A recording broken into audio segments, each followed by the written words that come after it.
Boa noite a todos. Vamos dar início à nossa exposição de hoje, que vamos tratar sobre petróleo, exploração offshore. Isto é, a exploração do petróleo em alto mar. Impactos da lei de extração do petróleo. Como é que a lei do petróleo trata a exploração do petróleo em si, atenda para recursos territoriais, quer dizer, além do território físico e se estende para o mar. Eu vou resolver duas questões teóricas complexas. A primeira questão, a pergunta é o seguinte: de que ordem a exploração offshore e extração de petróleo pode trazer impactos ambientais, sociais e econômicos a nível internacional? Essa é a primeira pergunta. Como é que a exploração offshore traz impacto internacional nos vários ambientes? E a segunda questão, que é mais polêmica: devemos ou não explorar o petróleo na margem equatorial, que pega Rio Grande do Norte até Amapá, no nordeste do Brasil e norte do Brasil, inclusive da foz do Rio Amazonas, na bacia do Amapá, próximo à Guiana Francesa, e também, se continuamos a explorar, a bacia de Pelotas, próximo ao Uruguai, que é no sul do Brasil, Rio Grande do Sul. É uma experiência nova de exploração de petróleo. Então, são duas questões: a questão internacional e a questão interna, doméstica, da exploração do petróleo. Então, vamos em frente. Nós temos uma notícia muito importante a ser dada a todos, que é a questão que no dia 26 de março de 2025, precisamente o órgão da ONU, que trata de espaços territoriais marítimos, reconheceu internacionalmente um território enorme, que é quase o tamanho da Alemanha, que agrega-se ao território brasileiro. Isso fica na margem equatorial, próximo do Amapá, lá em cima, um pouco longe de onde vai ser explorado, que é a foz do Rio Amazonas. Então, tem uma notícia importante alvissareira, que o território brasileiro cresceu por decisão internacional. Agora vou começar, então, a discutir a questão do petróleo. O que é o petróleo e qual é a sua razão e qual é por que essa problemática permanente que ela traz desgaste, debates cíclicos. Tem épocas que há calmaria, tem épocas que não tem calmaria. Nesse momento, estou tendo muito debate, porque o petróleo, como nós sabemos, é a maior energia firme que nós temos no universo. Não existe no globo terrestre uma energia, um recurso natural tão importante, tão potencial para a produção de energia quanto o petróleo. Mas tem uma contrariedade em si. Ela compete com a indústria minerária, isto é, compete com a indústria suja, que é uma indústria que polui e não é renovável. Então, por ser uma indústria não renovável e ser indústria suja, altamente poluente, ela traz esse debate sobre a questão do aquecimento global. Então, sabemos que a Terra está crescendo e temos que migrar para a transição energética em virtude disso, e o petróleo está colocado nessa agenda política. Então, surge esse fenômeno. Então, voltando para o Brasil, até 1930, digamos assim, pouco era conhecido o petróleo, pouco conhecido, tanto que na época nós tínhamos uma figura jurídica chamada de cessão territorial.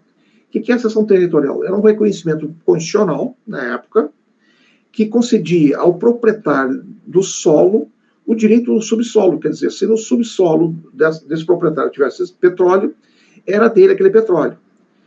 Do ano 30, pelo Código de Minas, surgiu uma novidade. Houve uma separação entre solo e subsolo.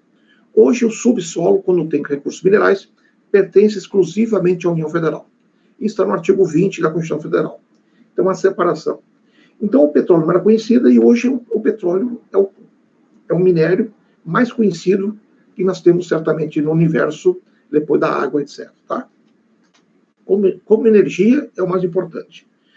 Então, o setor do petróleo enfrenta temas e dilemas, quer dizer, vai e volta, esse problema surge permanentemente. O que foi feito no Brasil, então, nesse interregno? Foi feito algumas instituições criadas na área do petróleo que enriqueceram substantivamente, a saber, Foi criado o petróleo é nosso, pela campanha política, que dá origem à Petrobras, né? A Petrobras, que é a maior empresa minerária do Brasil, estatal, e distribui riquezas ao Brasil sem precedente no campo tributário, financeiro, social e, por sua vez, tem esse crescimento do passivo ambiental. Tanto que, em 2024, o petróleo foi o insumo mais valioso na balança de pagamentos, 2024, mais que o agronegócio. Nada que engraçado e importante esse registro da importância do petróleo. A exploração offshore, quer dizer, no mar territorial, ela surge em 85, em virtude que houve um escasseamento das jazidas minerárias no Brasil e houve uma pesquisa caríssima, por autorização do presidente Lula, na época, que começou essa pesquisa, e que essa pesquisa deu certo, que deu origem, por sua vez, ao pré-sal que nós temos hoje, como assim nós reconhecemos. Então surge a conhecida Lei do Petróleo, em 1997, que modifica, por sua vez, a natureza jurídica da Petrobras. A Petrobras, por sua vez, ela deixa de ser uma empresa absolutamente monopolista, que era até então, e torna-se uma empresa que disputa com as demais co-irmãs do petróleo, as 7 co-irmãs do petróleo, Shell, Esso e outras. E, com isso, ela concorre em pé de igualdade com as demais co-irmãs. O que acontece que, na época, houve uma modificação legislativa na Constituição e a criação da Lei do Petróleo, que cria também a Agência Nacional do Petróleo, para regular esse fenômeno, que é um outro avanço institucional do Brasil. E o objetivo político, na época, era incrementar novas bases econômicas, utilizar o gás natural que nós não tínhamos a grande, digamos, os beneficiamentos que nós temos hoje, que é pouco ainda, mas podemos fazer mais. Promover a concorrência, atrair investimentos para o setor, ampliar a competitividade no mercado internacional e diminuir a presença do Estado na economia. Isso é um ditame eminentemente liberal ou neoliberal. E eu escrevo assim, passar todos esses anos, desde 97, desde a reforma de Estado do Fernando Henrique, que passa toda essa discussão, todos esses anos passaram, pouco ou quase não mudou em relação à Petrobras, em relação ao petróleo, porque a Petrobras tornou-se pujante, independentemente se era monopolista ou é concorrencial. Isso mostrou que quando a empresa é pujante e de qualidade, ela se impõe por si só. Então a Petrobras se impôs quase como um monopólio de fato. Então a Petrobras hoje tem as co-irmãs concorrendo, mas nem chegam perto da capacidade gerencial, operacional e de exploração da Petrobras. Então tem um fato novo, que é a questão da ANP. Então surge na Lei do Petróleo, a Agência Nacional do Petróleo, com um propósito claro e inequívoco de fazer a regulação do segmento do petróleo, porque antes o petróleo era regulado mais ou menos pela estatal Petrobras, que é a questão da exploração, do refino, da pesquisa e do consumo efetivamente. Então toda essa cadeia complexa que é o petróleo, quem o fazia então era a Petrobras, e depois, pelo advento da nova Lei do Petróleo, surge então a agência reguladora própria, que é a ANP. Então, o petróleo, como disse a vocês, eu repito, ele traz vantagens e desvantagens para a sociedade. A maior vantagem é que gera empregos, gera renda.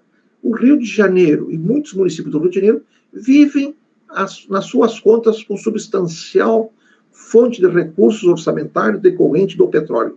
Se tu tira do estado do Rio de Janeiro o insumo petróleo, o orçamento cai mais de 30%. E vejamos a importância da rubrica petróleo para a economia do Rio de Janeiro. E outros municípios que vivem ancorados em totais riquezas decorrentes dos royalties do petróleo, que vamos falar daqui a um pouco. Então, isso é a maior virtude. A segunda virtude é a fonte de energia abundante e eficiente, porque ela é fácil de ser, digamos assim, produzida, refinada e consumida. Quer dizer, é um minério fácil de fazer. Essa cadeia é abundante e eficiente. E não existe combustível mais eficiente, mais firme e seguro do que o petróleo no momento de hoje.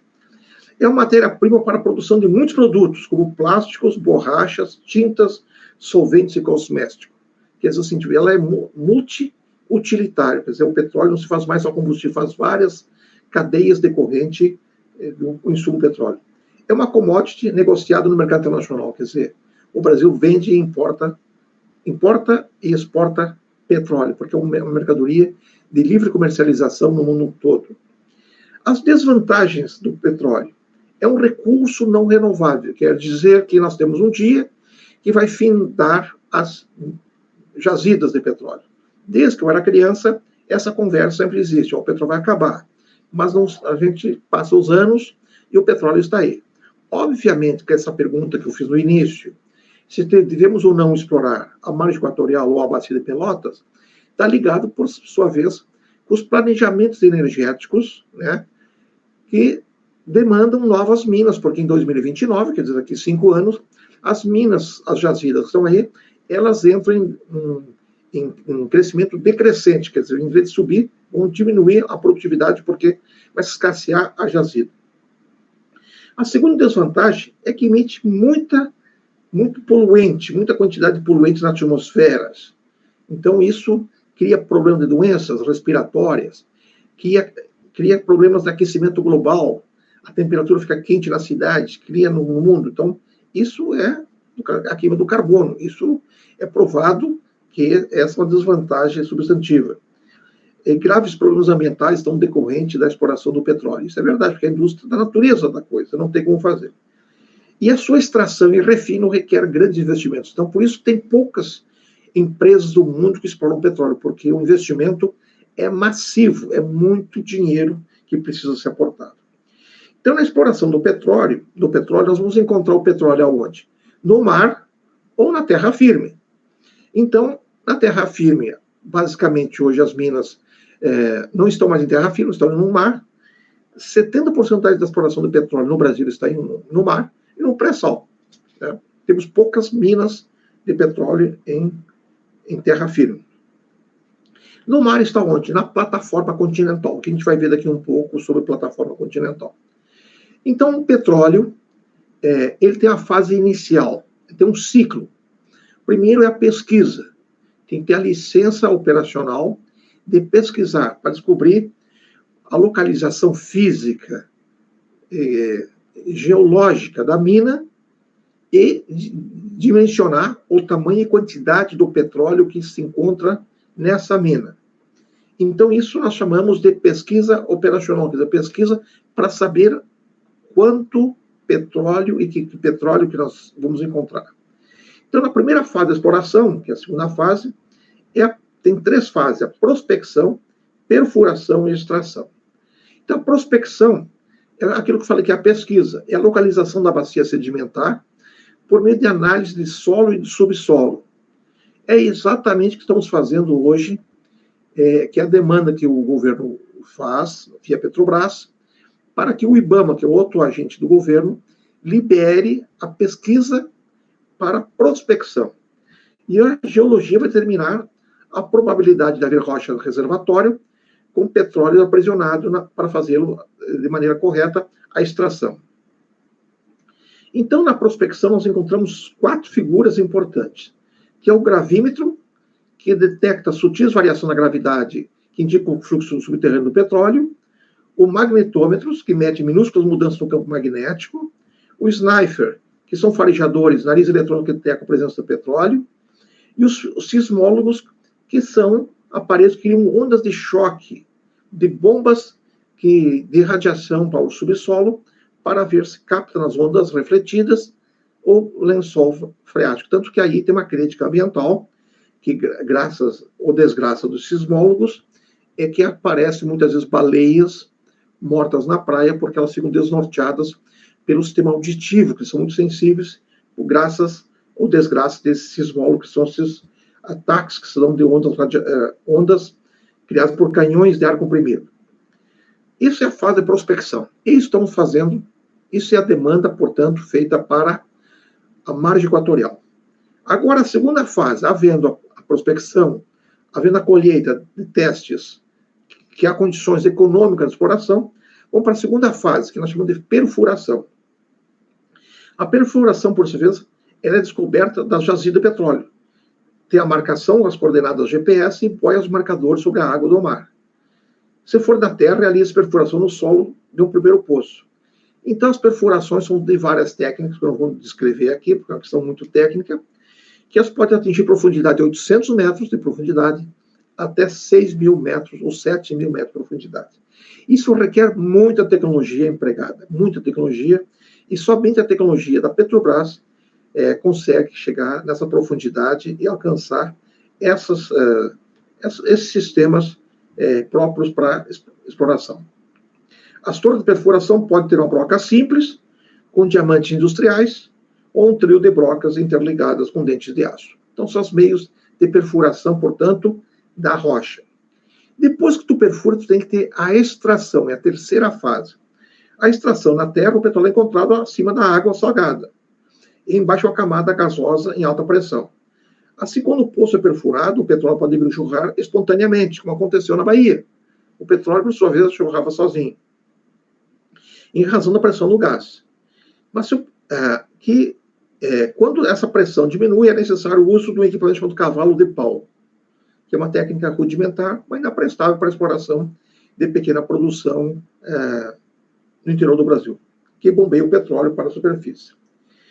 Se o petróleo for denso, é preciso injetar vapor de água aquecido por pressão por meio de um segundo poço cavado no seu reservatório. Aí são técnicas. Então, são bombeados, por sua vez, do subsolo, mar e das jazidas, até o tanque reservatório. No mar, essa extração é mais difícil, sendo feita com a utilização de equipamentos especiais de perfuração e extração por meio de bombas em plataformas de navios sondas. Então, outra tecnologia diferente de terra. Então, a exploração offshore do petróleo, em mar territorial, ele se dá onde? Na costa do Brasil. Então, a costa do Brasil, nós temos encontrado, é um bem público, que tem assento constitucional, no artigo 20, que eu disse a vocês, e 98 do Código Civil, o bem público, mar territorial. E o mar territorial são três fases. A zona contígua, que é as 12 milhas náuticas na próxima da costa, a zona economicamente exclusiva de 12 náuticas a 200 milhas náuticas, e agora ganhamos uma terceira faixa, que é de 200 milhas a 360 milhas, que ganhamos agora por decisão da ONU, que se incorpora em alto mar, uma nova conformação de território lá na região da margem equatorial. Tá?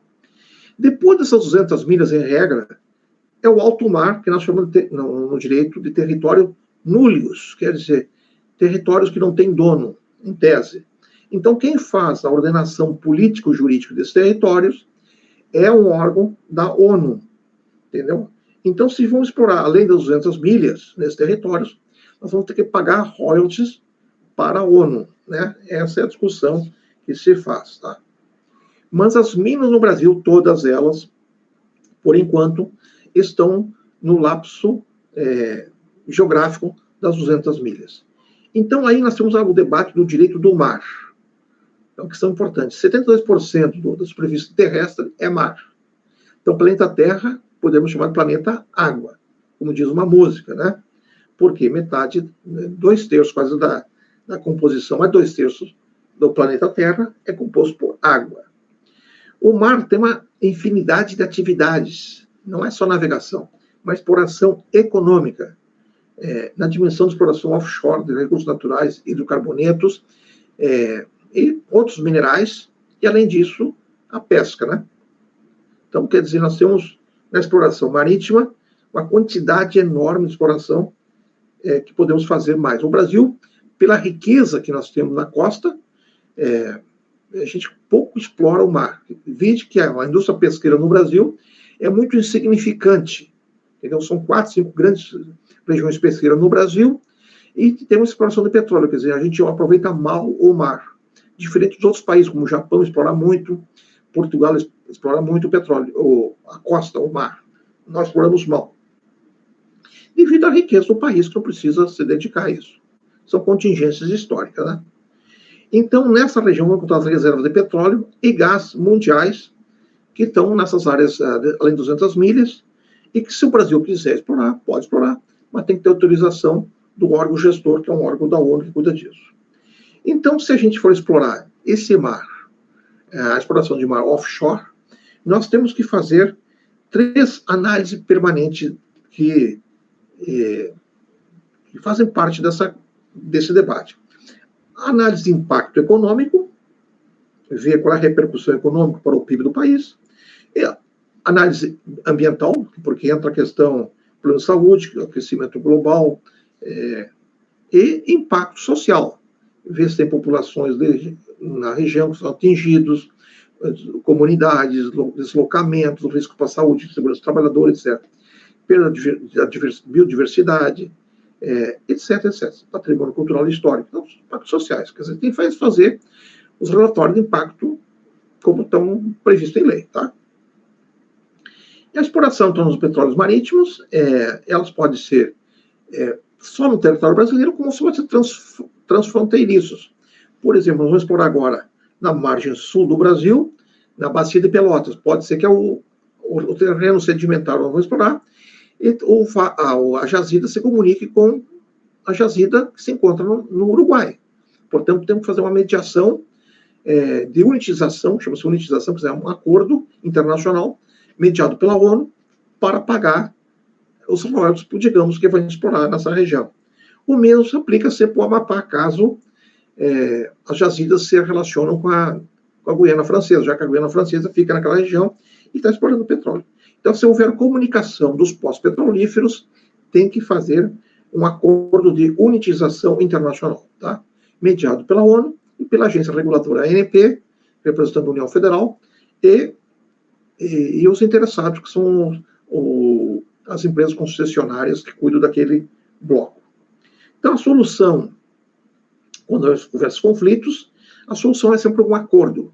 A guerra é um acordo. Pelo petróleo foi feito muitas guerras. Mas, ninguém quer guerra. A gente quer um acordo de unitização internacional para dividir haveres entre as partes e compensações recíprocas, tá? Esse é o acordo. Isso é um compromisso de individualização da produção, que é outra técnica também, que uma parte fica com a produção, indeniza em dinheiro ou indeniza no próprio combustível.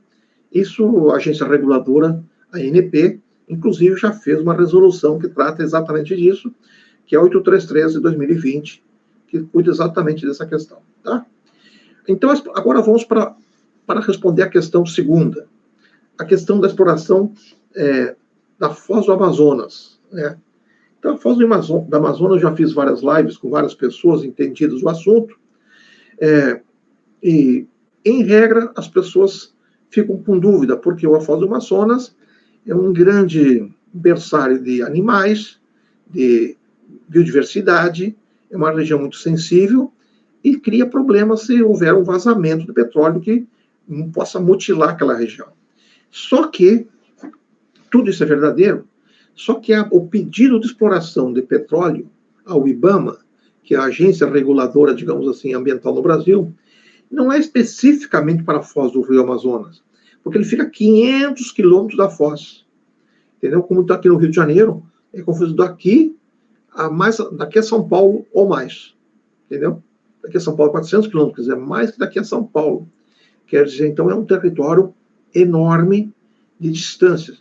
E tanto que os estudos de impacto dizem que se houver vazamentos, os vazamentos pelas correntes marítimas não vêm para a foz, elas sobem em direção à Guiana Francesa. Então, mas isso é análise de estudiosos do mar que vão definir essas questões técnicas. Qual é o pedido nesse momento histórico? O nosso pedido nesse momento histórico da Petrobras, que faz para o IBAMA, é licenciamento operacional. Portanto, é a pesquisa, é a prospecção, para indicar grande potencial de exploração na área sedimentar. Então, essa é a demanda que se coloca hoje. A atividade de petróleo se divide, então, nessa fase de exploração e desenvolvimento e produção. Mas antes tem que ter a prospecção. Então, é essa a questão. Então, nós vamos tratar da margem equatorial, na região de interesse da petroleira, dentro do limite de 200 milhas náuticas, já pertence a outro país, quer dizer, já pertence ao Brasil essa jazida. Quer dizer, se não explorarmos, vai ficar no subsolo. E aí temos outro problema, porque próximo daí está a Guiana Francesa, que pode, por meio tecnológico, puxar por baixo do subsolo a nossa mina para a Guiana, que fica próximo, digamos assim. Estou fazendo uma metáfora. Não é bem assim, mas estou forçando um pouquinho, tá? Então, o primeiro bloco de petróleo explorado está previsto no bloco FZM-59, que fica na bacia da Foz do Amazonas, em águas do Amapá. Então já fica, não fica no Amazonas, fica no Amapá, outro estado, tá? Aí a pergunta que você vem, por que o IBAMA tem que aprovar o projeto? Porque eu disse há pouco e repito, o IBAMA é a agência oficial que cuida exatamente dos problemas afetos à licença ambiental. Então, a licença ambiental tem que ser precedida de toda uma burocracia técnica científica que vai dizer que a empresa está preocupada com a prudência necessária para explorar o petróleo. Então, foi levado os documentos e aí o IBAMA, cabe a ele, com seu corpo diretivo e técnico, decidir essa questão. Então, é competência técnica, é uma questão legal, que o IBAMA tem a prerrogativa de conceder o licenciamento ambiental, tá? Então, de acordo com o decreto, que será emitido depois da exploração, são da responsabilidade do IBAMA, ou seja, o caráter de autorizar as atividades de aquisição sísmica, coleta de dados de fundo do mar, perfuração de poços de exploração, teste de longa duração, perfuração de poços de produção, implantação do sistema de produção e escoamento, ali pode ser por oleoduto, gasoduto, plataforma de produção. Então, todas essas fases são fases técnicas que o órgão ambiental tem que estabelecer. Agora, outra pergunta, quais são os riscos ambientais do projeto? Os riscos envolvem o derramamento de petróleo em alto mar, que pode prejudicar a fauna, a flora marinha, além de um possível deslocamento de óleo para águas territoriais da Guiana Francesa. Acabei de falar. Então, a preocupação sempre é essa questão de um possível vazamento de óleo em mar. Isso é danoso, como nós sabemos que já houve aqui no Rio de Janeiro, na Baía da Guanabara, um vazamento estrondo, que houve um prejuízo total para o ecossistema da Bahia. E, alguns anos atrás, os Estados Unidos, o México sofreu muito com o vazamento da empresa inglesa no Golfo do México, né? Então, são casos dramáticos que prejudicam sensivelmente o meio ambiente. A terceira questão é o que falta para emitir a licença. Então, falando no sentido pedagógico, o que falta? Então, eu escrevi, o estudo de impacto ambiental aponta que, a depender da correnteza, o óleo derramado poderá até chegar até em 4 horas na Guiana. Então, vejamos, em 4 horas chego na Guiana. Além disso, os pesquisadores apontam para possíveis danos a recifes localizados na região. Então, também tem essas questões dos possíveis. Então, aí tem que ter todo um monitoramento técnico, tem que ter já pessoas capazes pessoas e instrumentos, embarcações, já prontas para atuar num caso de poluição, um derramamento de petróleo em alto mar. O que a Petrobras tem de cumprir para ter o aval? O que falta, então, para a Petrobras cumprir? Eu escrevi a nota técnica do IBAMA, que embasou a decisão de negar licença à Petrobras, em maio de 23, aponta algumas inconsistências no estudo ambiental para a perfuração na Foz do Amazonas. Falta a apresentação de medidas específicas do plano de comunicação social aos indígenas. Impacto social, porque na região habita indígenas. Deficiência no plano de proteção à fauna. Tem que fazer a captura dos animais. Ausência de avaliação ambiental de área sedimentar. Aí uma questão técnica, de geologia. ausência de avaliação ambiental, quer dizer, análise da composição do solo e vegetação da região. O que acontece se o IBAMA aprovar? Cabe à Petrobras criar as condições especiais de pesquisa e depois nova licença para exploração e suas instalações de infraestrutura. Aí a pergunta é o contrário. O que acontece se o IBAMA não aprovar? Cria um problema político, jurídico, econômico, social e econômico. Primeiro, o Brasil vai ter que importar, porque precisa do petróleo, não vai ter mais. Porque até os poços ficarem novos, de Pelotas, etc., não temos a garantia, a eficiência, a garantia da quantidade de petróleo e a qualidade do petróleo. Então, temos um problema. Nós, se vetarmos, vamos ter que importar. Importamos de quem? Da própria Guiana Francesa, que faz divisa conosco. Seria um contrassenso em si. Por isso que a minha opinião, como cidadão, é para explorar. Senão vamos ter que importar. Do ponto de vista social, pode ter os problemas que eu acabei de falar, prejuízos sociais, porque tem habitações de indígenas, e ribeirinhos e outros naquela região. Em troca disso, as pessoas que moram no social do Amapá, que é um dos estados mais pobres do Brasil, vai ter infraestrutura de estado graças aos royalties. Quer dizer, tem uma vantagem, tu perde aqui e ganha ali. Quer dizer, é um incremento orçamentário monstruoso para o estado do Amapá e toda a região que pertence à jazida que estamos a discutir, né? Do ponto de vista político, o Brasil ficaria melhor, porque está sediando agora a COP30 em Belém. Ficaria melhor na fita, porque a indústria suja, tu vai armazenar a indústria suja bem na época que o Brasil está decidindo a questão da COP30, que é a Conferência Mundial do Meio Ambiente. Mas o Brasil pode se regozijar, quer dizer, o Brasil tem capacidade de demonstrar ao mundo que a sua matriz energética é absolutamente limpa, entendeu? Exceto o petróleo, o resto tudo é limpo, quer dizer, ela é renovável, isso é bacana, tá? Então, são esses os debates que eu queria trabalhar com vocês, e antes disso, eu vou falar algumas coisas para concluir.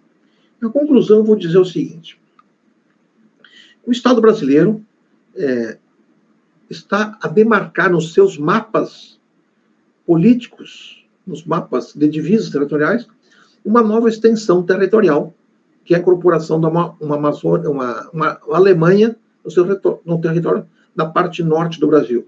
Então, isso é uma questão muito importante das 200 milhas náuticas, que nós vamos, em alguns trechos, a 360 milhas náuticas.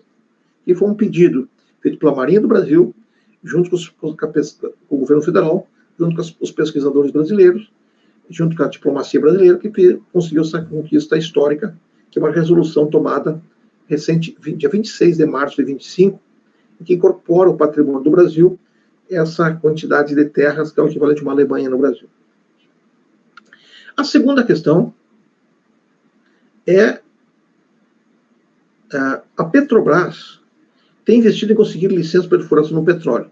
Eu quero dizer o seguinte: a Petrobras ela já criou know-how, quer dizer, tecnologia e experiências consolidadas, que está há anos aqui entre nós, para tentar evitar danos maiores às regiões abrangidas, seja no sul, na região da Bacia de Pelotas, seja na Bacia Equatorial. Então, certamente a Petrobras vai fazer tudo para não sujar sua marca e fazer uma conquista civilizatória nesses novos poços de petróleo, quer dizer, conquistar sem sujar. Uma outra questão importante a saber é que a própria Agência Internacional de Energia, que é um órgão da ONU, ela prevê que a demanda global de petróleo vai cair, né, nos próximos anos, e vai adentrar as energias renováveis, que nós chamamos de transição energética. Só que a transição energética nós vamos fazer para e passo, vagarosamente, porque não podemos fazer como foi feito rapidamente, como na Alemanha, que com a guerra da Rússia ficaram dependentes do gás, tiveram que voltar à matriz antiga. Então, a transição energética tem que ser para e passo, incorporando as novas tecnologias, as novas demandas de energia, de biomassa, eólica, solar, etc., etc., hidrogênio verde, etc. Então, tudo isso é bem-vindo, mas não é energia firme, entendeu? porque parando de ventar, tu não tem a eólica, parando da noite não tem a solar, e assim sucessivamente. Então, nós temos que ter energia firme, porque o processo do Fabril e abastecer uma cidade não é improvisação, tu tem que ter energia segura. Tanto que o Conselho Nacional de Pesquisa Energética tem essa preocupação permanente com essa temática. Então, no final, o que eu digo para encerrar é que o essencial é o uso consciente e sustentável do petróleo. Quer dizer, tornar o petróleo, sabendo que é poluente, cada vez mais consciente, quer dizer, usar menos, usar melhor, com todas as tecnologias que nós dispomos hoje de motores menos poluentes e motores mais potentes e que poluam menos o meio ambiente. Então, a busca por fontes de energia renováveis e a implementação de medidas de eficiência energética são essenciais para um futuro mais verde. Então, nós caminhamos para esse caminho, não tem para onde correr, tanto que o governo federal tem uma empresa de pesquisa energética, que é a EPE, exatamente para ponderar e produzir novas demandas para esse futuro que está para nascer e se consolidar. E, por final, eu digo e reafirmo, devemos explorar o petróleo, ou senão devemos importar. É uma escolha política. Eu defendo que devemos explorar, sim, a margem equatorial e a bacia de Pelotas. Obrigado.